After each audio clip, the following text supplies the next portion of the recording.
Hi everyone, welcome back. We've finished reading Act 2, and so I would like to just quickly review some of the things that are really important in preparation for your quiz. Act 2 is the rising action. In Act 1, we establish the characters and the setting, right? We call that the exposition. This is the rising action, and it's a very quick act, so you'll see it's made up of 4 scenes. So it moves quickly and it gets the audience on the edge of their seats a little bit.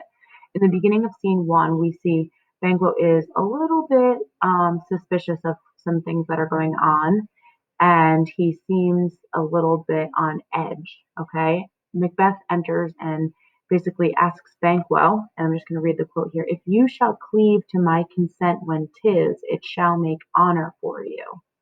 Banquo's response to that is, "So I lose none in seeking to augment it, but still keep my bosom franchised and allegiance clear, I shall be counselled." So when Macbeth says to Banquo, you know, at a later time, if I call on you, will you help me out? It will do you honor. Banquo's reply to that is, yeah, sure, as long as it doesn't make me feel guilty about anything. Okay, of course I'll help you. And then the scene shifts and we see Macbeth kind of hallucinating, not kind of, he's actually hallucinating that there's a dagger in front of him, and it is marshaling him the way that he was going. The next scene is the murder scene, scene 2, where we don't see it take place on stage, presumably to maintain the audience's semblance of sympathy for Macbeth. He is a character who has been urged to do this sort of against his own will. We can talk more about that later. But the murder takes place off stage, and Macbeth does it, immediately feels remorseful, and Lady Macbeth, who could not do it, kind of chides him for that and says that a little water will clear us of this deed. Scene 3, we hear the knocking at the gate in the beginning, and this is kind of a transition into, the Macbeth that we had seen who felt remorseful, and the Macbeth now that is going to dive all in, essentially.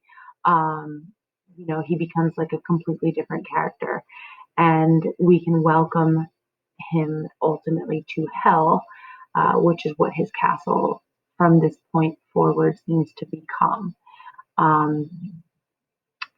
They discover the body, and Malcolm and Donalbain go their separate ways to keep themselves safe. And as a result, the next in line would be Macbeth. And so in scene 4, we hear from an old man and from Ross, who are conversing outside the castle, that Macbeth will be named king. So at the coronation, he'll be crowned. Ross says that he'll go, but Macbeth steps forward and he basically says that he's not going, which makes us think that he might also be a little suspicious of Macbeth. Okay, we also see in this scene that Duncan's horses ate each other.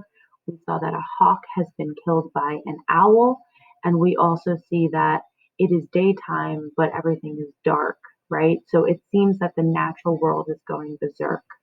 All right, that is the end of my quick review of scene 2. Signing off. Bye.